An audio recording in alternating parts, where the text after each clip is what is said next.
जी का जो प्रेम था इसलिए अमर रहा कि वहाँ जात पात धर्म वर्ण कुछ भी देखा नहीं गया। तो क्या कहना है? इश्क का इलाज नहीं हो, इश्क का इलाज नहीं, जहरिया से होगा।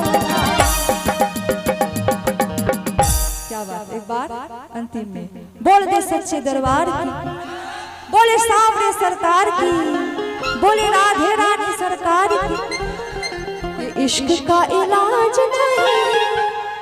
जितना भी प्यार मोहब्बत दुनिया में है राधा कृष्ण जी से कम है क्या? कि इश्क का इलाज नहीं, जहरिया से हो, उमरिया के रोग।